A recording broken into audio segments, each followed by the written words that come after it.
yung mas medyo may pagkamayaman talaga kami. Oh, see? Mayaman. Alam niyo, hindi niyo yung itatanong. Nagkabunilyaso lang along the way. Pero mayaman talaga sila Melay doon sa Jensan. Ano nangyari? Bakit nagkaroon ng problema? Kasi talagang pag mayaman ka sa Jensan, pag may bangka ka. Oh, may bangka sila nun, so mayaman sila. Hindi yung bangka na maliit, yung bangka na malaki, yun talaga ang pinapadala sa laot. 3 months yun nandoon para kukuha ng tuna. Yung tuna na pinapadala sa mga Japan, mga... Yan ang business nila Melay, no? Yes. So may pagkamayaman, social pa ako dati. Parang, pero baby pa ako noon. Mayaman talaga kami, every week kami nasa mall. Ang galing-galing. Dito kami, may sasakyan kami dati. So, sobra talagang pagkakuha. Ate Tony, Pero talagang... anong nangyari? Kasi nga, ang ito nga aming mga bangka namin na makakaralit ng mga taga-dinsan at lahat ng mga nangingisda, dapat may boundary lang yung pangisdaan doon sa dinsan. Lumagpas sa boundary ng Indonesia.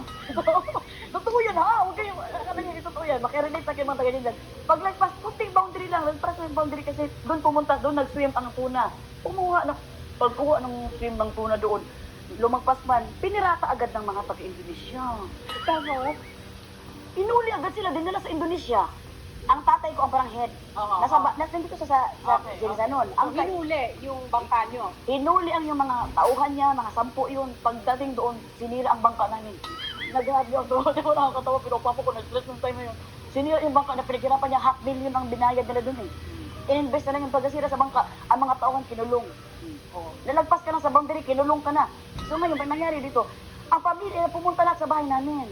Ang waawa kayo sa amin, kailangan namin ng bigas, ang asawa namin, nawalan kayo ng bangka, pero kami nawalan ng mahal sa buhay. So, in mga 2 years pa bago nakauwi yung mga tauhan doon. Sa 2 years, si mama at si papa nagpakain ng mga bigas doon sa mga tauhan sa pamilya. Kaya sobra talagang, yun ang pinakabagsak talaga sa amin. After nun talagang, naghirap, from hotdog, naging kuha na kami daing na lang kami. Yung aming buhay talaga dito. Grabe nga, sobrang challenging na talaga dito. Doon na kami natuto naghugas ng plato. Doon na kami, nakatawa sila dito. Doon na kami naghugas ng plato, tapos ma-birthday kami para makalibre kami ng dinner. Tapos sa birthday, kami ang pinapaghugas ng plato din. Sa bahay, ako tagahugas. Sa birthday, ako din tagahugas. Ayun pang time na yun, yung time na yun na, yung pa yung kasagsagan ng kasikatan ng noodles.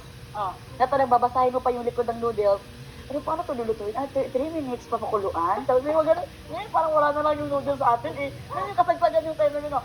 Pag makabili ka ng noodles, mayaman ka na. So, ang hirap namin makabili ng noodles noon. Ay, Oo, talaga. Tsaka yung bigas namin, 1 kilo lang. Kanwari, lunch, bumili ka ng 1 kilo doon sa tindahan. Walang grocery. Dito pa yung piso ng mantika. Gano'n na. Talagang struggle natin si Papa na parang nagbukbok na si Papa, parang na-stress na siya, ayaw na niya mag-work. Tapos si Mama naman, kailangan niyang habulin ang mga kuan. Kasi kailangan namin mag-school, kailangan namin, school, kasi siya. So talagang si Mama na ang breadwinner nun.